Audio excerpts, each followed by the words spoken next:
Hey, what's up, everybody? Welcome to the weekly rewind. It's your boy, Big Game James, and it's been a lot going on in the sports world that we just got to hit up real quick. Hey, but before you do that, please make sure that you like, subscribe, hit that notification bell so you know that every time that we're dropping brand new content here on Big Game Entertainment. And like I said, the weekly rewind, when I ran this down for y'all last week, it's just a little something that I do to recap the week in sports and the weekend. But the real meat and potatoes will be tomorrow on Big Game Sports Buzz with me and the buff nerd Jay Stogg. So y'all please make sure that y'all tune in to that. But first and foremost, I know everyone has was watching the Super Bowl last night, unless you're just an anti-football guy person, which I can't imagine anybody that would be on here to drop in would not be a football fan at all. I'm going to get into that Super Bowl here in a little bit, but one of the biggest news stories last week was NBA player LeBron James surpassed Kareem Abdul-Jabbar for the all-time scoring lead. And that's just big, big, big, big, big news. Big congratulations to LeBron. But guys, the internet and with all the camera phones and things running nowadays, people don't miss anything. So while LeBron was about to hit the go-ahead basket, everyone on the Lakers bench was standing up, applauding. I mean, standing up in anticipation, waiting for the shot to go in. And once it went in, everyone went to clapping and applauding and celebrating the shot. Everyone except for Anthony Davis. So, a lot of people taking jabs and shots at AD, and they said that AD was jealous and all this other stuff. But I want to hear from y'all in the comments. Let me know what you think on the whole situation. Later on, Anthony Davis said that he wasn't standing up because he didn't really realize that LeBron was going to take the shot, and when he made it. But if you see the video from the backside of the Lakers bench, Anthony Davis is up, all the bench was up, then he sat down. He didn't really clap or anything else. And later on, he did say that he was mad that they weren't winning and they were in the middle of a game. I feel the athletic, the athlete, competitor side of the person, um, focused and locked in. Now, would this record have been a lot sweeter if LeBron James and the Lakers won that game against the Oklahoma City Thunder? Yeah, it would have been a lot better. But at the same time, this is a record that you know, I feel like I don't know if I'll be around to see it being broke again. You know what I'm saying? Like this is no easy task, no easy feat, right? But Anthony Davis didn't take the time to celebrate with LeBron. Now, I don't think Anthony Davis was jealous. Some of the stuff that I read on Twitter was a little ridiculous. Jealous? Nah. Time and a place for everything. Yeah. But AD had to know that the game was going to be stopped. The ovations, they were at home in the cryptocurrency arena, whatever the hell it's called. I still say Staples. I can't help myself. I'm an old dude. So it's still Staples, you know what I'm saying? But Anthony Davis did look, and if y'all hadn't seen it, the video's all over the internet, and I believe I posted it to my Twitter account. So if you check out AJ at JKN97 or at BG Sports Buzz, that's on there. Some of Anthony Davis's comments are on there. But needless to say, LeBron James passed the great Kareem Abdul-Jabbar. I'm impressed though. If you think about it, Kareem did that 38 years ago, forever ago. No 3 point. I mean, he only hit 2 3-point baskets. I said his entire career because the 3 point line was nothing back then when he was really playing and when he started. But just to speak of the longevity of Kareem Abdul-Jabbar's career is just amazing. But nevertheless, shout out to LeBron James for breaking that record. Somebody else will come along one day and break it. It's gonna be a while though. Like I said, I don't know if I'll be alive here to see it, but if I am, I am. Um, Other big NBA news, man. NBA trade deadline was February 9th last week. Um, Moves have been made, come and go, but I think the most surprising move for me was Kevin Durant leaving the Brooklyn Nets, headed to the Phoenix Suns. Now, I'm not surprised that KD wanted out once Kyrie was traded, and he had said that last offseason, like, look, just trade me. Kyrie decided to come back. KD decided to stay, was more or less happy with everything, but you had to know that something was coming. Um, some moves got made. Phoenix Suns before that just got sold, brand new ownership. Um, those new owners came in, didn't hesitate, made a move, gave us some good young pieces. But you look at it, you got a older Chris Paul, Kevin Durant. He's got to stay healthy. He's been banged up a lot over the last 3 seasons, y'all. Um, and Devin Booker. But are they going to have the depth to be able to really compete in the West and win the West and get them to the NBA Finals and have a chance to win this thing? Um, I really do believe that it's win or bust for the Phoenix Suns now, and I still think that's going to be hard because I do believe, and I can't believe I'm saying this. I believe the Boston Celtics are the best team in the NBA right now. That's just it is what it is. Not a big Celtics fan, but at the end of the day, when you look at it on paper, Jalen Brown, Tatum, those guys together are great. And Jalen Brown, I know they had a collision where they got hurt last week, but they're coming back. And it's gonna be tough for the Phoenix Suns. And just I think it's more of a 2-year process because we're gonna have to add some pieces. It may be some of those NFL, good Lord Jesus. I've been watching Super Bowl, talking about Super Bowl all day long, keep saying NFL. Maybe some of those NBA vets that got moved to teams that are going to get cut or the contracts aren't really going to get picked up. Maybe they look back. Maybe they look to sign some of those guys free agents to work some deals uh, that's low enough to not hit the cap in a crazy way. But Kevin Durant to the Valley of the Sun, they like to call it, is a big surprise to me. Um, Patrick Beverly gone out of LA, Russell Westbrook gone. He's contemplating what he's going to do if he wants to, take that deal and stay in Utah, or if he wants to be released and try to go somewhere else. A lot of people are saying that he's going to end up back in LA, but it will be with the Clippers. Don't know. I'm looking forward to seeing how that pans out, how it plays, and what's going to become of that. Hey, Misadora, what's up, my guy? Thanks for dropping in on your boy in the weekly rewind. And me, what'd you think about that Super Bowl, man? Were you surprised, or did you pick the Kansas City Chiefs to win? Um, I'm gonna mention something else about that in a second, but I gotta ask a question to those people out there watching. Um, anyway, that being done in basketball, man, major moves. We'll see. The All Star break is coming up here soon. We'll see what teams made the best moves and who can make that push. Um, who can make that push afterwards and see what's done. Mr. Dorr said he was surprised by the outcome of the game. I was surprised that the Eagles defense didn't play a little bit better, but at the same time, I think I got to take my hat off and congratulate the Kansas City Chiefs offensive line. They played well. They gave Mahomes time, kept him upright. He was able to move around in the pocket a little bit. Jalen Hurts, other than that one play where he fumbled the ball, had a pretty good game. And it was like it came pretty much came down to the team that had the ball last and the team that didn't make the penalties, what I'm saying, in the crucial situations won that game. And I was really, really surprised by that. Eagles defense, let me see. Eagles defense made no counter punch to KC.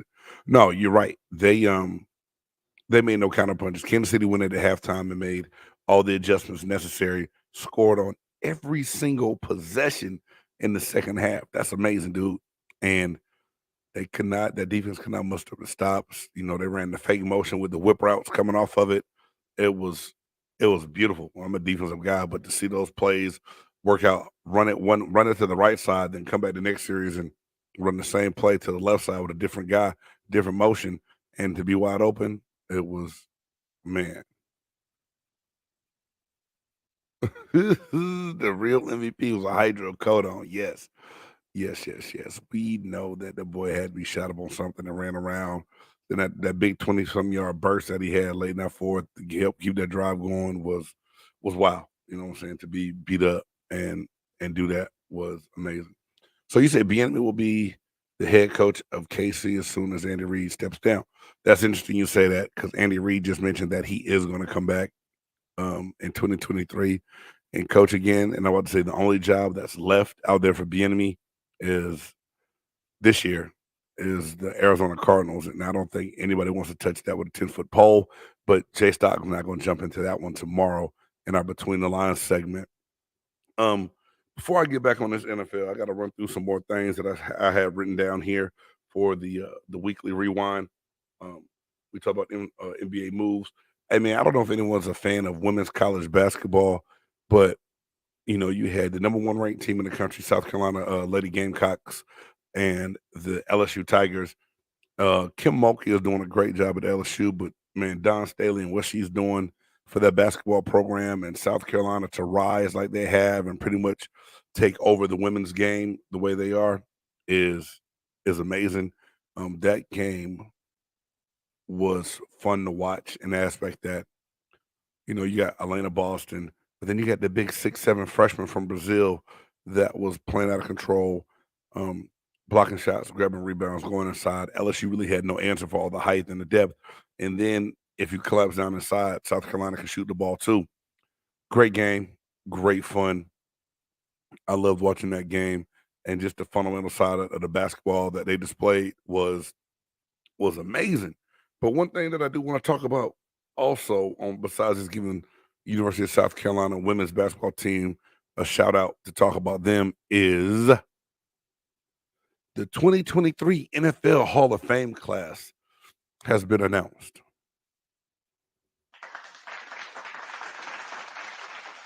Yes, yes. And just to read some of these names on here, um, Darrell Revis, Joe Thomas, Zach Thomas, DeMarcus Ware, Don Coryell, coach slash coordinator, Chuck Howley. He's one of the senior guys to get in, Joe Klecko, and Ken Riley. And last but not least, for me, Rondé Barber.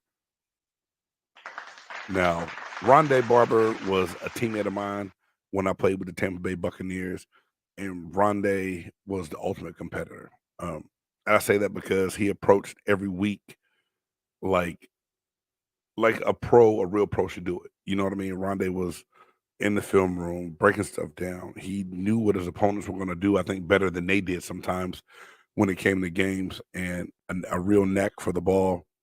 Made major plays, but when I think about the Hall of Fame, it's just amazing that all these guys. You look at the careers they had. You look at what they did, and you know, I always feel so sad. I don't know, sad. Yeah, I feel bad for those that pass and go on before they're selected to the Hall. Yes, their families can enjoy it for them, but for those guys to miss it on that situation is it's got to be tough. And just knowing that they were able to achieve something so great and be able to see it is amazing. And just the stats of Rondé Barber, man, is beyond amazing when I think about it and look at it. And having a conversation with one of my boys the other day, I was like, yeah, dope. I was like, I played with Rondé. I knew how amazing it was, but the longevity of his career, he played cornerback for the Tampa Bay Buccaneers, played his entire 16-year career in Tampa as well.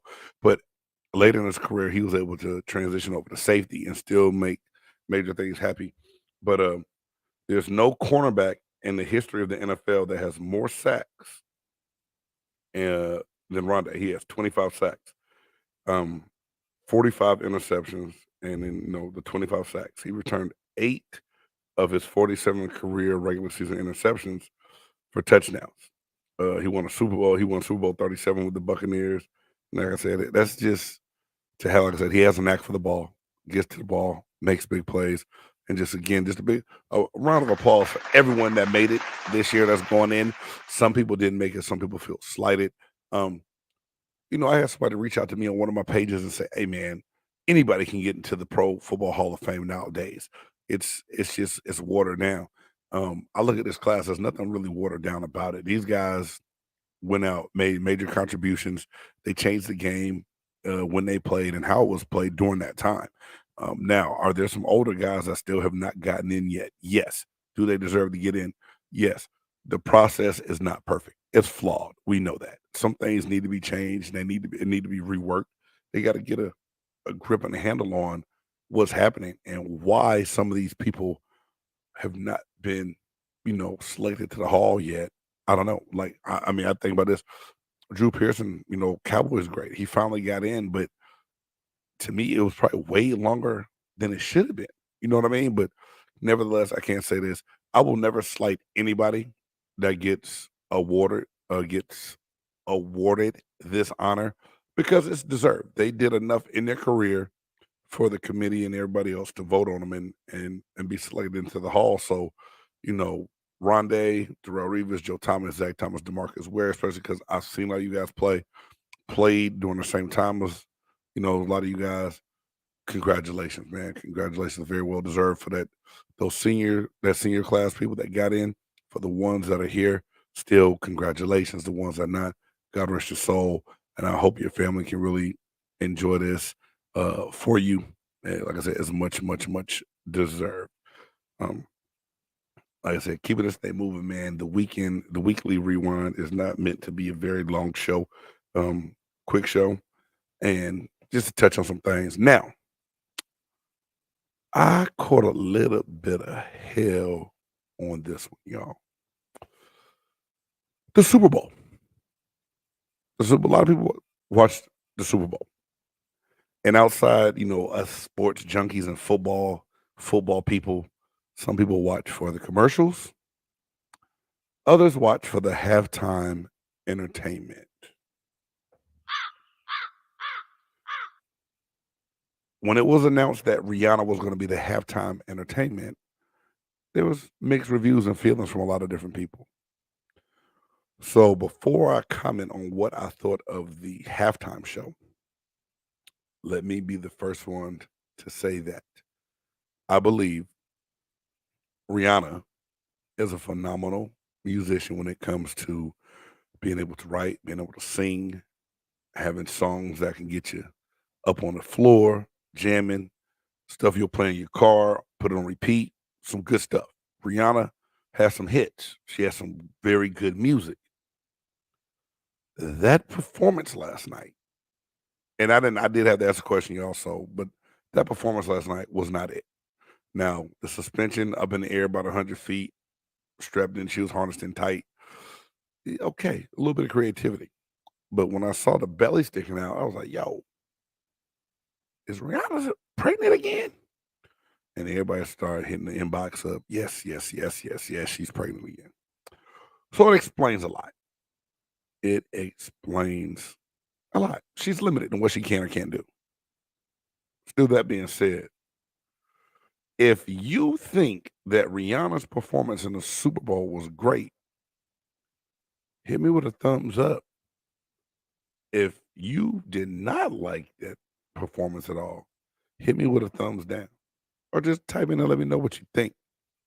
The music was good. It's Rihanna's music, especially if you're a Rihanna fan.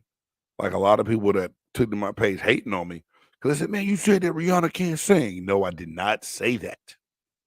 I said that performance was some bull. That's all. That's what I said. The performance. But now knowing that she was pregnant, she couldn't really get down with the get down and dance. But and let's get this straight. I don't think Rihanna's ever been a real big dancer. I haven't seen her in concert. I don't know. But you compare her to Janet Jackson and a Beyonce like that. I don't feel like Rihanna's probably gotten down like that on stage. Maybe she. And if I'm wrong, I'm wrong. Y'all let me know. I don't know. I don't plan on going to see Rihanna no time soon, especially after that performance. I just didn't feel it. She about to be probably off her feet, getting ready for baby number deuce.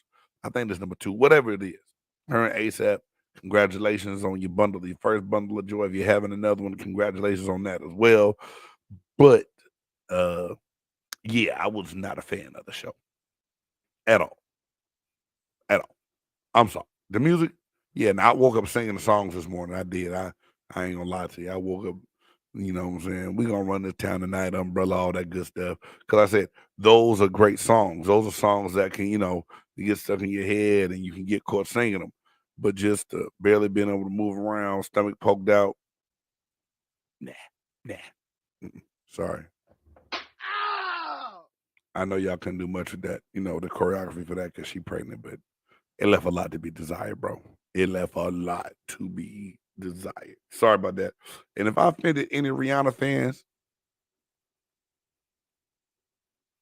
yeah, that part. I'm not apologizing for my opinion, man. My opinion is just that my opinion, not yours, but mine. If you liked it, cool. You liked it. We could talk one day and debate about it. But me personally,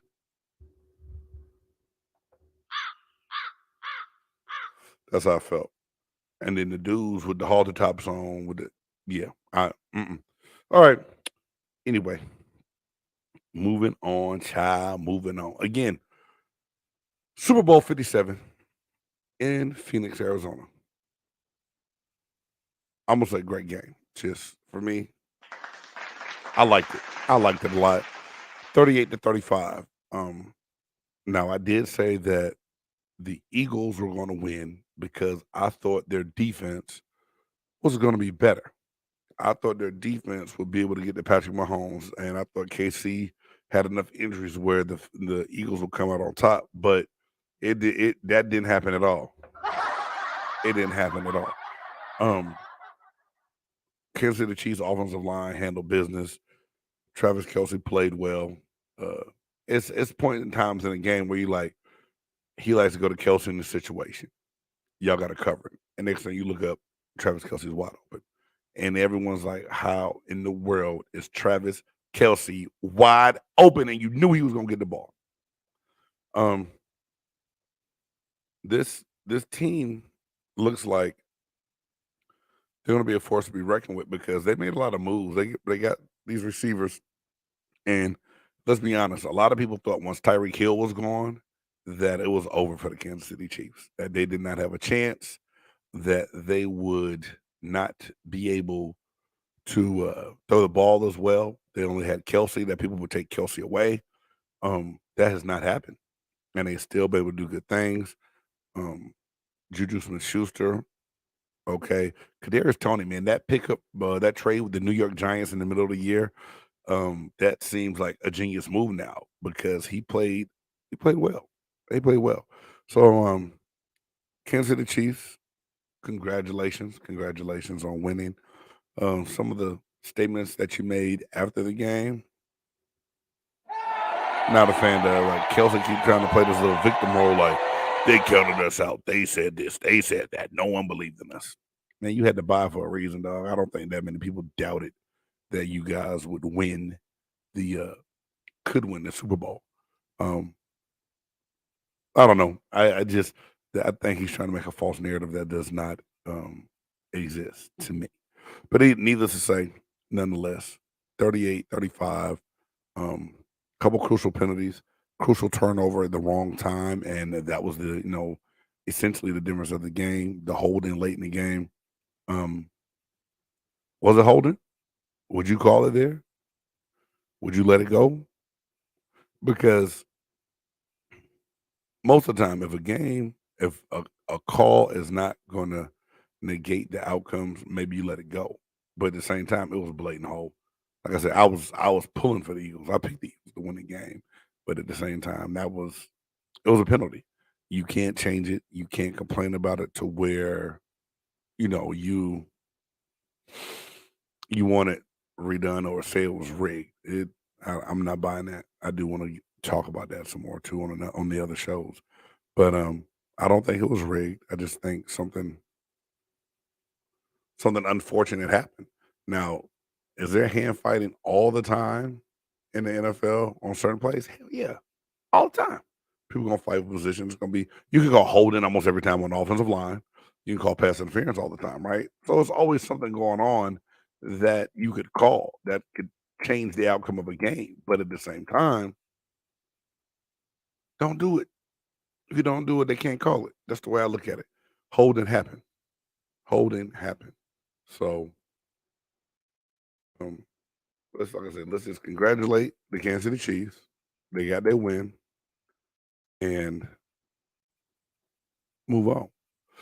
I got one more thing I'm gonna talk about real quick before I get out of here tonight.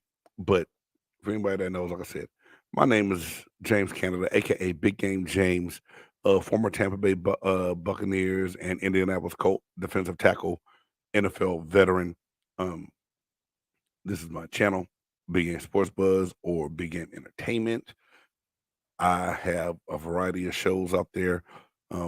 My baby is Tuesday nights, 8:30 p.m. Central Time, and that's Big Game Sports Buzz. That's with the professional athlete, Big Game, and my co-host, the buff nerd, the fanatic, Jay Stoggs. We give you a variety of sports topics, a spin on different things that's going on in the league, as far as NFL, NBA, MMA, golf, baseball. We'll hit you with a oh hell no, a top five, and a one got to go. Just something to mess around with and play with, man, for the fans. And, we appreciate that interaction. So if you get a chance, check that out.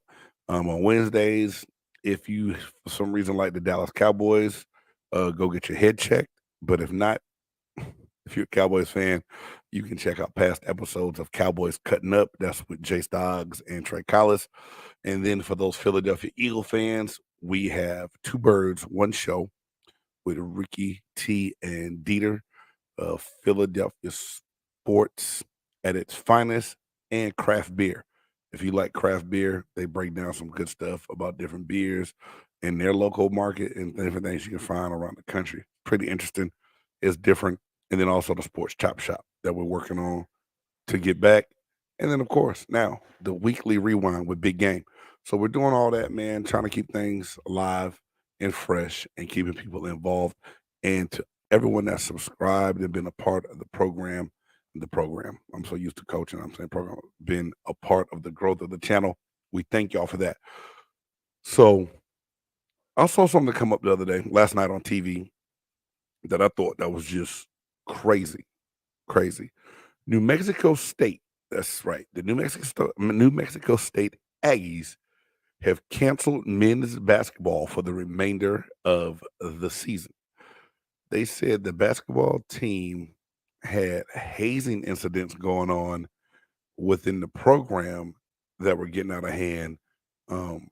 Charges were being filed, people are being arrested. They're trying to run a basketball team like a fraternity, to the extent where they had some misfortunes of some bad things happening to people being put in bad situations. And the chancellor of the school said, enough's enough. Basketball team, y'all done for the year. Never in my life have I seen anything like this. I'm still trying to wait to get more news on it, so I can talk about it some more and really figure out what's going on.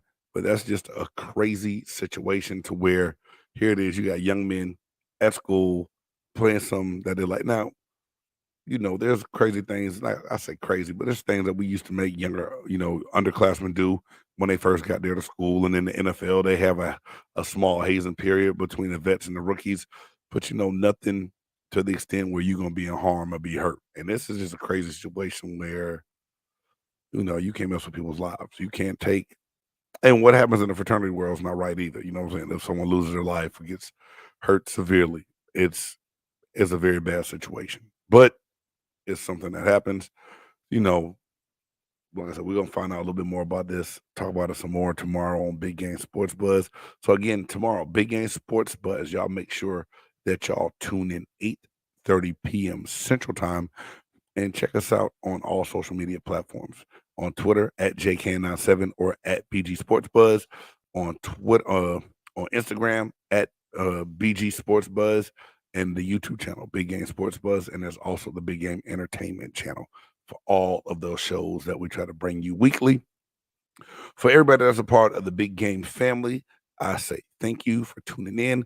It's your boy James Cannida, Big Game James, and this has been the weekly rewind.